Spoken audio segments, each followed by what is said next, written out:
the maestro of changing behavior, discovering your inner genius. What is that all about? Well, my guest today, Catherine Mattiske, is going to tell us all about it on the HR and Leadership Spotlight Show.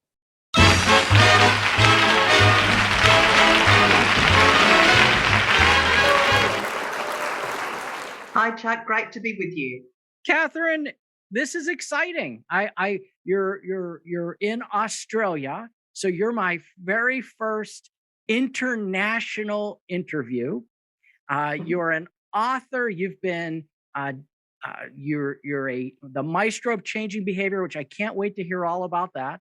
And you've written books. You're famous world over. You've talked to millions and millions of people. You have Fortune 100 clients, I understand. So I can't wait to hear all about it. But let's talk about who you are first.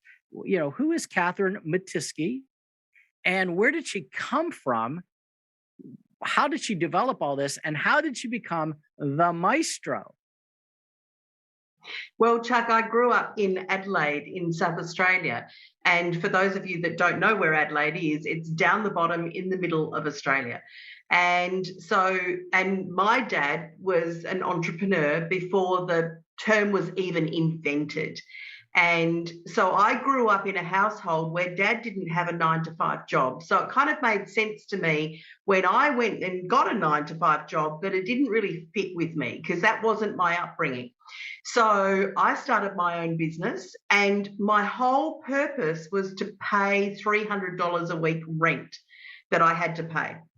And I thought if I could get 1 or 2 days of training in computer training, because that's what I was doing, then I would pay my rent, and anything else was just cream on the top.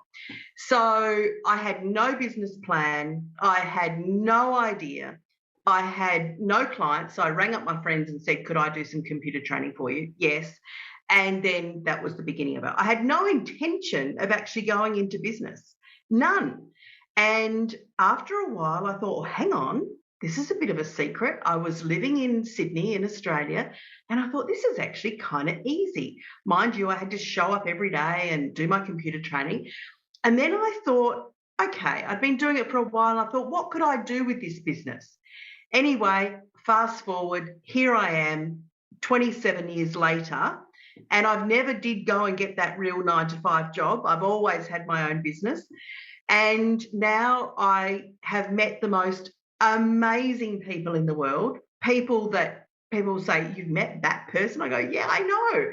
And I'm just a girl from Adelaide. I've sat on amazing committees. I've been to amazing places. I've had the fortune of working with really huge organisations where my work has been like a rock in a pond and had a big ripple effect, and still is happening years later. When I go back to those organisations and they say, I did a training program with you 12 years ago and your tool is still on my desk. And I go, how is that even possible? So I've had a very fortunate life. It's been up and down like any business, but on the whole, I think I've lived about 4 lifetimes. Yeah.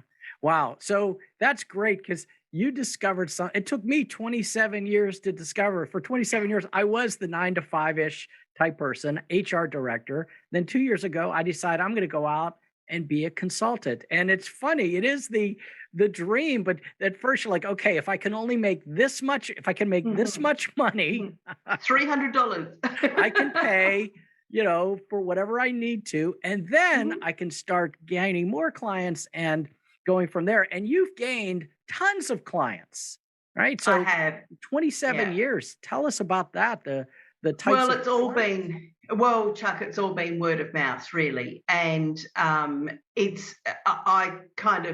almost stealth in the fact that there's one of me and there's a lot of need. So I'm very stealth, and I'm very picky on my clients who I take on. Like, they get on the phone and go, well, why should we have you? And in my head, I'm going, well, why should I have you? That's where I'm at. And that sounds a bit egocentric, but that's really how it is. And so I really look for people who are right at that point where I say, yeah, I can make a difference and I'm going to be valued in there, not just, yeah, we got her in and it didn't have much impact. Not interested in that. So they have to be kind of ready, and then I feel like I can make a difference. Now, the Maestro of change, that has been attributed to you. That is on your, it's on your publicity sheets, it's on your Facebook page. You consider yourself the Maestro. What is that all about? The Maestro of change? Well, the Maestro, someone actually said that about me and wrote it up about me. And it's because what I do actually works. So there is a lot of training out there, both internal and externally delivered to organisations. And if you look at someone like ATD, they even have a term called scrap training for training dollars that are spent that doesn't work. How ridiculous in a profession of learning and development is that? That is nuts. Why do we have an actual metric around something that didn't work? Like, imagine in finance if they said, oh, well, here's all the money that we lost, and there was a category called lost money. The finance director would be fired. Oh, we lost all those millions of dollars? But no, we can lose money with training, and that's okay. So in walks me and says, we're not going to do that. That's a really dumb idea to have training that's conducted within an organisation that people, A, don't want to go to, B, don't remember anything, therefore C, can't apply anything, and therefore we put it to scrap training. We tried that, but it didn't work. That is a concept that is insane to me. Because in my business, I look at every dollar, just like I did 27 years ago. Just like I did 27 years ago when I was really counting every dollar. That mentality in my business hasn't changed. So the reason I got that title, I think, was because Catherine Mattiske comes in, her programs work and they stick, and people do something differently. And that's called a change of behaviour. Now, really, that should be the norm when it comes to learning in an organisation, I think. I shouldn't be any different to that. I think everyone should be able to do that. Yeah. And so you're in Australia. And I know now over the last, recent, 2 or 3 years, Zoom has become a big deal, Zoom type of training. How are you reaching your worldwide clients? Are you traveling a lot, or were you traveling? Well, no, I was before the pandemic. I was out of home for sometimes 10 and a half months a year. So my life was on the road and my family was virtual. And so now with the pandemic, there's been a lot of bad things happen because of the pandemic. Let's not take that away. But one of the great things is I don't have to travel. Fantastic, right? So that's been a silver lining to the pandemic for me. And so when the pandemic came along, we were already running 100% of our training programs virtually, because we get a lot better uptake, a lot better retention, a lot better application of learning in a virtual environment than we do face-to-face. Now, mind you, I spent many years of my life in high heels and a suit in front of a training room. And now I say to my clients, I'm not going to do that, because I'll get a better result if we do it virtually. Now, when the pandemic hit, people looked to me to say, hang on, who's doing this? Catherine's doing this already. How does she do it? How do we take all of our training programs that we have now face-to-face and make them virtual? Well, that was a snap for us, because we'd been doing it since the beginning of WebEx, right back in 2006. We had our very first virtual training program in 2006, before any of the technology came out. So that's been part of our life. So the traveling bit for me was simply showing up to clients who expected me to be at meetings and sitting in, lavish boardrooms, which was, lovely, because they always had nice coffee there. But essentially it was pretty pointless. So now this is great. This is my virtual world. So it's kind of like the world's caught up a bit. And folks, Catherine, and towards the end of the interview, we'll tell you how to get hold of her. But I am going to tell you from personal experience, her material, the website, it just slick. I mean, really, really well done. So you can tell it's not something you've put together recently. It's really well thought out. So I hope the folks, when we get to the point that we can give out that info, we'll get a chance to check all of your info out. Which, by the way, is surrounded by one of your latest books about an inner genius. You know, what is the inner genius? And am I a genius? Do I have an inner genius? You know, I don't know. What tell me all about that. Well, I wrote Inner Genius, Unlock Inner Genius. I wrote Unlock Inner Genius this year because I wanted to really look at what was going on in the world. And I've been deep into learning and development in big organizations. That's where I operate, mainly in the US and in Europe. And so what I wanted to do was to take the concepts that we teach in corporate and to really change and flex the direction of corporate and put that into the hands of everybody. Because what I've noticed over my career is that there's people that just have this spark inside them. And what is it that can ignite that spark?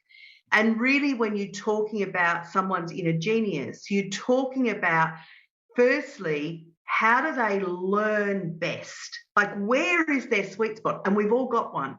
And maybe we don't know what that is, but we've all got one. And then the second thing is the realization that we're all different. So everybody is different. So if you've got a team of people, you've got people who are basically striving to achieve goals.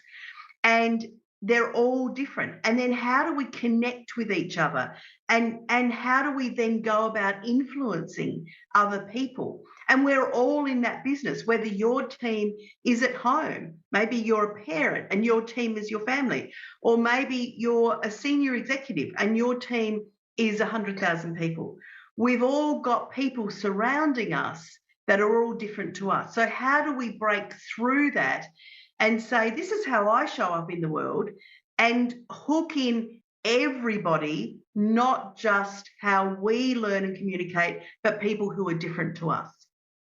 Okay. So and I've seen different concepts out there about communication styles and things along those lines. So this makes sense. I love that learning style. So if I may learn something, I'm a manager, right? And I have different people that are working for me.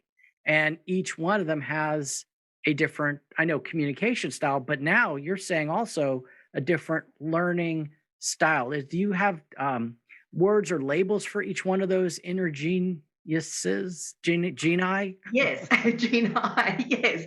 I'm not sure what the plural of inner genius is. Maybe inner genius, well, I don't know, whatever. I'll have to make something up, won't I? But Sure. so we have different archetypes. So, for example, I was working with a global pharmaceutical company, and without telling too much, their products are probably in your bathroom right now. And so I was working with senior leaders who were responsible for about 100,000 people globally in their role. So what was happening to them is they would send out a communication and it would hook in some people, generally people like them, and generally people who were visionary and the great inventors of the world, and those people who were really on board with change and challenge and things like that. But then there was a whole lot of people, thousands of them, who were different to that. And so what we did was I went in and said, show me your communication. Show me what you're sending out.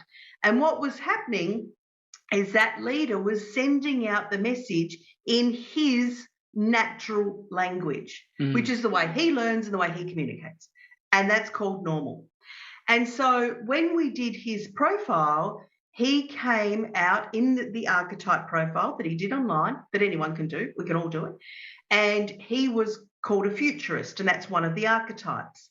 And then I explained to him, well, hang on, there's another 11 archetypes. So all the people that are a little bit like you as futurists were hooked in, going, this is fantastic, loving the challenge, loving the change, loving your vision, loving you, all of the rest of it. They were drinking the Kool-Aid. They were right there. But these another 11 archetypes were being left behind. So he said to me, well, what's an example? And I said, well, what about if you've got someone that I refer to as a scribe? So a scribe is someone who's embedded in the detail, who says, vision schmision, give me, what do I need to do in my job today? What's the list? What's the data? What's the approach? All of that. And where's the detail? So we then rewrote that communication, because let's face it, it didn't work. You could send it again and no one would notice the first one. And so we rewrote that communication, and I said, let's put in some words. So I've got a series of words to hook in all 12 archetypes in the one communication. So for people like the scribe, we put in words like blueprint and approach and bottom line and concrete information. And those words to the scribe go, whoa, okay, you're talking my language. Mm-hmm. So within that communication, making it balanced so that it can be sent to 100,000 people, and it doesn't just hook in one type, one archetype, it hooks in all 12. And this is accessible. It's a formula, and there's very few people that can do this naturally. And people say to me, why doesn't my stuff work? Well, it's because you're coming from your world and you need to say, what does everybody else need? Sure. And how does that look as far as, let's say I have a company of 30 or 300 or 3,000? Do we start at the top, I guess, and we get everyone on board with their archetype? Is that it? And then everyone else takes it, and then we all learn to communicate. But once I know my archetype, do I learn the other archetypes? Are there strategies for communicating, I would imagine, with those? Absolutely. So step one is whether it's 300, 3,000, 30,000, 300,000, whoever, 3 million, whatever it is. Step one is to know your archetype. And then if a team does it, then we have a team map. And so then you say, where is everybody in my team? And some teams are really balanced. So there's a great spread of people. And that's often a really productive team, because you've got all different types of people showing up. And some people, there's a lot of one type, and that's okay. And so then you say, now we know who's who in the team. How do I then use the tools? And I give you the tools to say, here is your map of how, if you want to communicate to everyone, it's called the inner genius wheel. And here's the map to plot out your communication so that it hooks in your whole team. Or it may be hooking in all of your customers, for example, or all of your suppliers, or people that you don't know their archetype. And then it goes in to say, okay, if Max and Sally are working together, and Max is an explorer, for example, their archetype, and Sally is a decryptor, then Max and Sally, how do you work together? So then they get insight into each other's profile to say, when Max is communicating with Sally, Max better put in all the things that are going to tell Sally why and connect Sally to the story and so on. And when Sally's communicating with Max, well, she needs to then really get hands-on and practical about the implementation and the idea and taking the idea forward. And so that's not their natural style. And so then it bridges that gap. And I call that a translation bridge. So how do you translate that message to the other person? And when I wrote the book, Chuck, I wrote the first half, which was to say, okay, here's all the archetypes, blah, blah, blah, blah. And then I gave it to someone on my team to review, and they said, well, what do I do now? And I went, okay, now I have to give everyone the tools. So then back to my computer, and then I developed all the tools for people to say, okay, just use this tool, print it out, put it on your desk, or have it on as an ePDF and fill it out. Here's all the tools you need. Go forth and build those translation bridges. Yeah, I love that. I actually do. This is a really cool take on things. And I heard you on another show use this quote, and I know we're getting towards the end of our time, but I really wanted you to just I just want to throw it back at you and just get that initial impression. You said there's no such thing as difficult people. There are just different people to you. And I thought that was Correct. a pretty cool quote because I use that when I talk to folks about, well, we have conflict in our ranks and people aren't getting along with each other. We need team building. And I said, well, yeah, let's talk about what team building is. And Mhm. so, with what you're telling me and what I've seen, yeah, they may be difficult, but they're just different. And how can Mhm. we level that? But can you take that quote and run with it?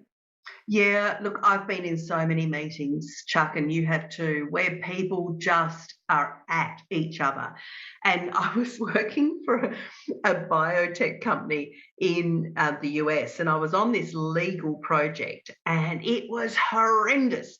And every day they had a meeting, every morning they had a meeting, and every morning the meeting was the same. And the project was going nowhere, and everyone sat there, yeah, yeah, yeah, okay, yeah, good, bye. And it's like, it was torture. And then they'd get out of the meeting and they'd be going, all these senior people, and they were backyard lobbying, they were doing all of this stuff. And I thought, this is horrendous, horrendous.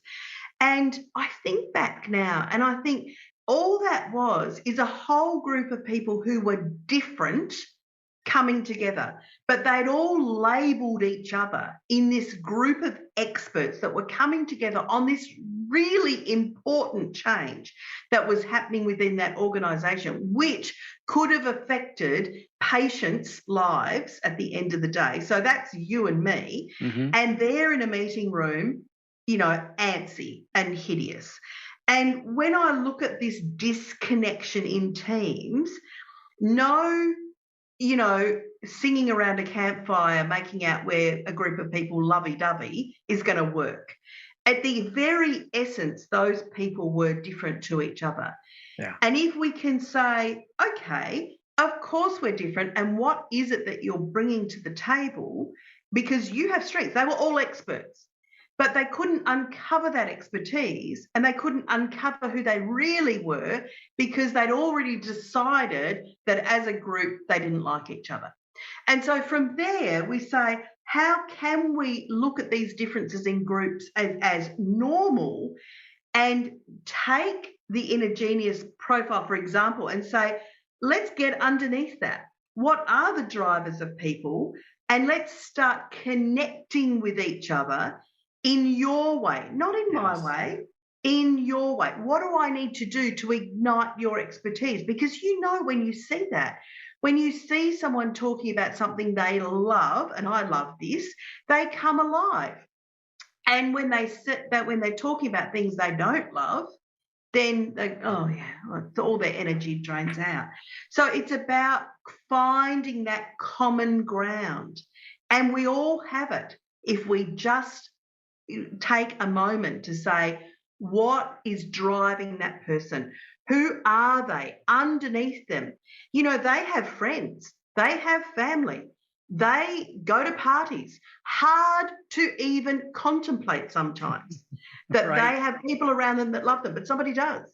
And so find that why they got married, they had children. Now Yeah. that's a movie I don't even want, right? But how do we actually get underneath that? Yeah. I love that. I mean, I resonate with everything you just said.